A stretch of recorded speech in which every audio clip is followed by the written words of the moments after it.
Now for our third keynote, please welcome Julian from SAFE. He's the head of institution and fintech.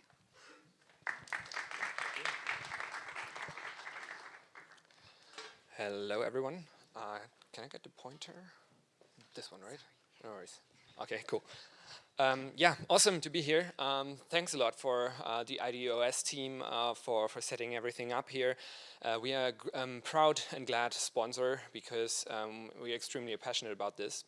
If I would have to bet money on where the mass adoption of crypto will come from, and it will be either the fintechs or the crypto fintechs, if we put the sexes there, some kind of CeFi companies, or it will be the true native Web3 innovators. It is surely the last bucket. To make it a little bit more tangible, I believe strongly in use cases like Zeal and OpenFi and Gnosis Pay. Why so? I'll elaborate now. But first of all, my name is Julian. You can see that here, yeah. I'm head of institutions, and what I'm doing in my job is to try to drive mass adoption to SAFE and the OpenFi ecosystem. So let's kick it off. First of all, I mean, we are at ETHCC. We are at the heart of the crypto ecosystem, and many people hate banks, many people hate fintech. So I want to say first that, or I want to answer the question why we still need institutions. Second, I want to elaborate on my view on OpenFi. And third, I want to elaborate on why I think that OpenFi is the future of fintech and also the gateway to mass adoption.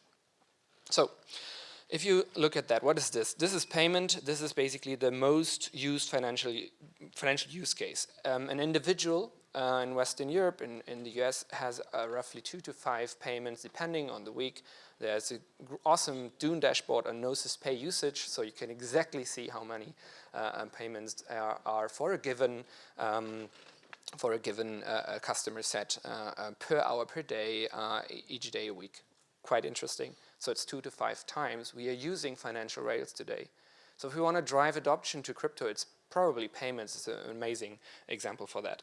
The problem though, it does not work that way, like how it's presented here. If you have funds on the blockchain, you will barely find any merchant accepting the real crypto, even if it's stablecoin, currently.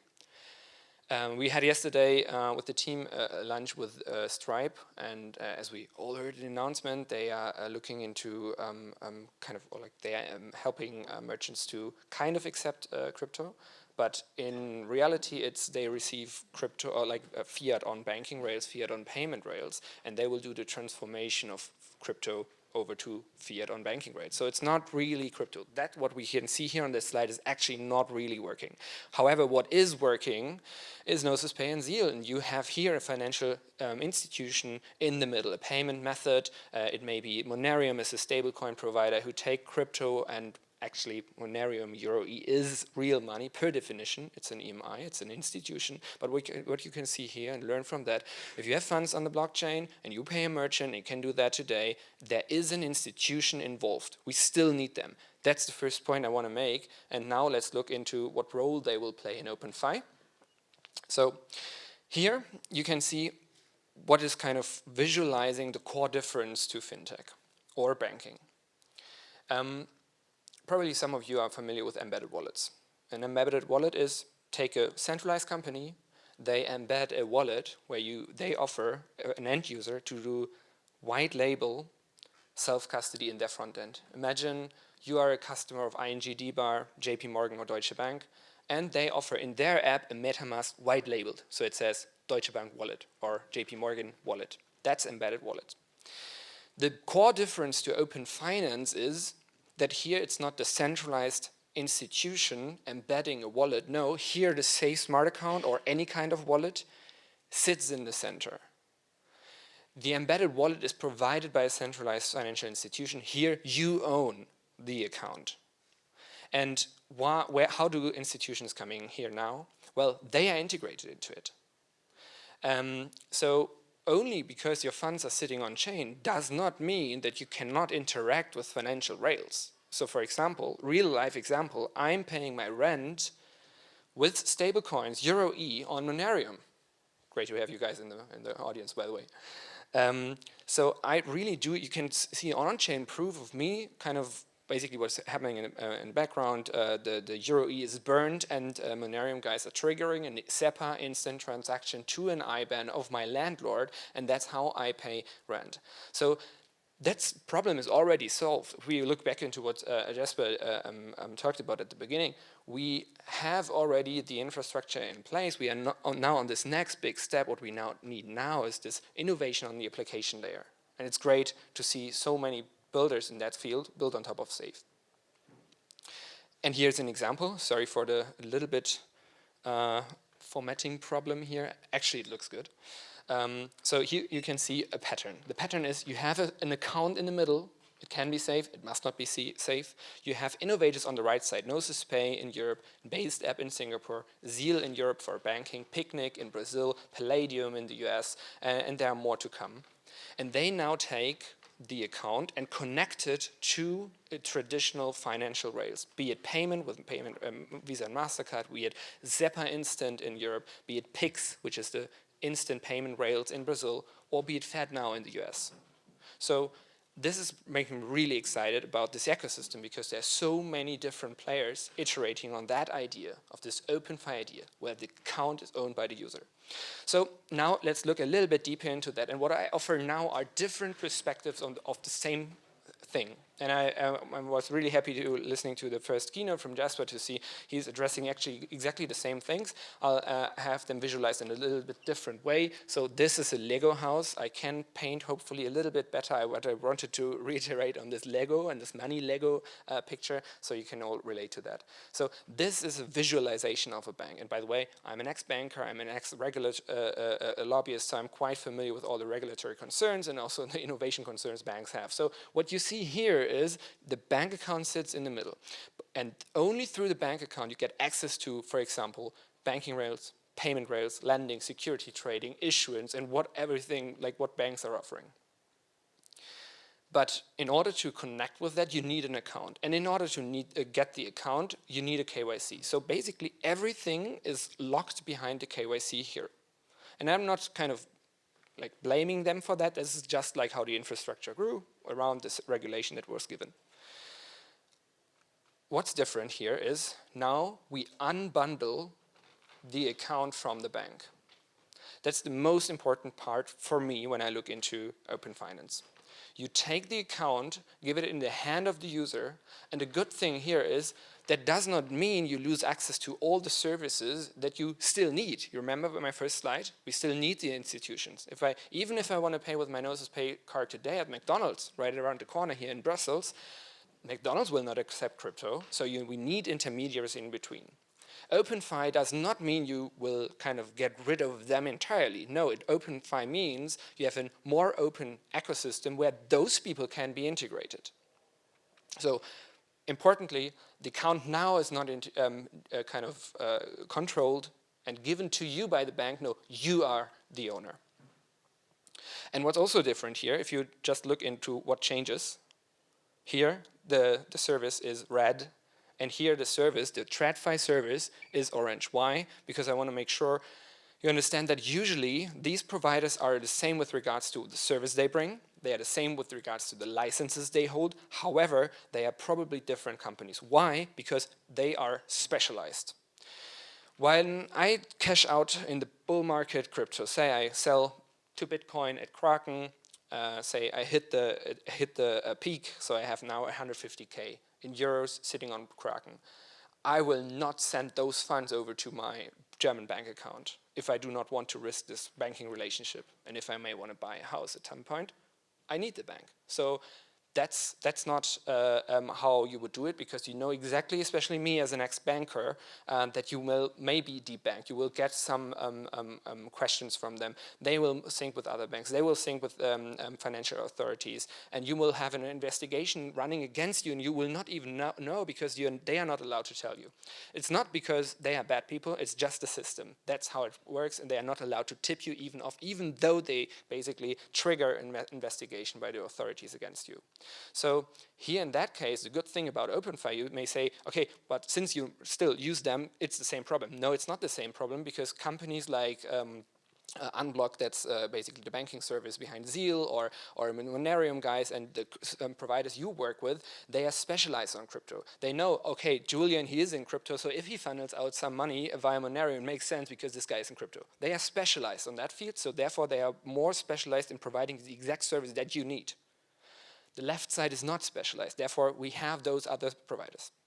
Now let's look into what happens if now I funnel out money from Tornado Cash into my OpenFi account. Then Monerium will again have a problem, because still, as said, they have the same licenses. In the case of Monerium, it's an EMI, an e-money license, similar to what USDC Circle got last week, or PayPal operates under in Europe. So if they debank me, I can switch in another provider. The difference here is I keep the account. If I'm debanked on the left side, actually it shall say bank account, it got lost, then I lose the access to all the financial rails and even my funds. If I'm debanked by one single service on the right side, I keep the account and my funds. That's a massive difference. Now let's look into the next thing, which is what you can see here. It's changing from that slide to this slide. We not only can kind of put TradFi services into the account. No, we can now tap into the permissionless innovation system of DeFi or anything else that will be built in the future. There can be swaps, CDPs to mint a DAI, stablecoin and MyCard. There can be liquid staking, derivatives. There can be perps trading, NFTs, yield farming, claiming rewards, something, whatever you can think about can be built. And we know the innovation speed on the right side, whereas on the left side. So maybe you're familiar with banking and the NPP, the new product process. Looking at my former lawyer being in the audience too. You actually, when planning a new product, you already sync with BaFin, the German regulator. And usually after 18 months, you will not have to build the product because some of the 7 compliance functions have kind of shut you down and you're not allowed to do it. And if you're lucky, it took 18 months. In crypto, there was I think, an ETH Global hackathon where the Gnosis Pay team collaborated with, and I think on a hackathon there was a prototype built where you can have your EUR-E yielding while it's not spent, or the other way around, the borrowing use case. Instead of having EUR-E in your Gnosis Pay account, you throw in Ether, and then you build kind of a collateral position at Aave or Morpho and lend EUR-E against that, and then you can again spend it. So all the money Legos you can put in here too. And now imagine that with the bank. It's not possible. Why so? Because my German, your Dutch or American bank account, they cannot tap into DeFi. They cannot tap into Aave. There's a regulation called AML, anti-money laundering, that requires you to understand where the funds are coming from. Those people on the left side are not capable of doing that. The interesting part about the right side is you do not tap or like put the DeFi stuff into the banking rail. No, you put the DeFi stuff into the account, and the account again is put into the lending stuff. That is now possible. So you unlock through the account and in between the innovation of DeFi.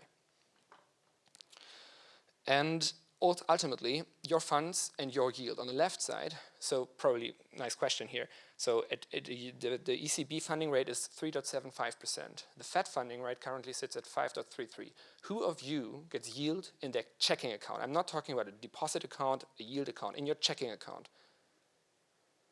Anyone? I get 6 or 8 cents a year. Great bank. On your checking, and you can pay right away with that. Do you? I get it very so it's basically non-existent. Okay, so the thing is, most don't get that, and this is obviously not fair, right? I mean, it's your money, and ultimately it's black box banking. They run a kind of a fractional reserve ecosystem or like a balance sheet. They lend it out. They make money with that. And yes, it is. I don't want to blame the bankers, right? This is how the system works. They have a lot of bureaucratic overhead to finance, so maybe they should have that. Otherwise, they will all go bankrupt. But on the right side here, you can use that. You can tap into every money Lego, and you get the yield out of it. And then ultimately, the last point I want to make is the tailored security and recovery. On the left side, it's all given. You have a 2FA, you call them, you get a picture with a new QR code, you download the app, you do a re-KYC and stuff like that. You do not dictate how you have access to your account. If they want to have you lose it, you will lose it. On the right side, you can determine how it works. You can have either a 2 out of 3 multisig, you have a 6 out of 9, you have a 1 out of 1. You can have recovery with your friends. You can have recovery with Signum, a partner of Safe, fully regulated bank in Switzerland. So those things are possible on the right side because Turing completeness. Ultimately, this is the answer.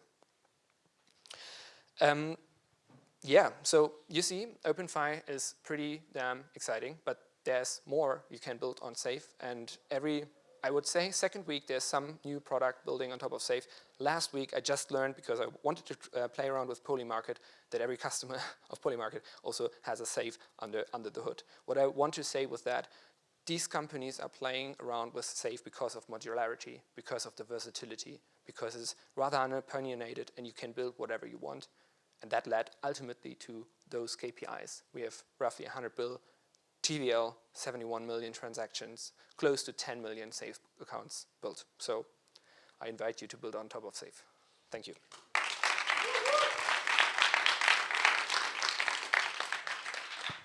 Thank you.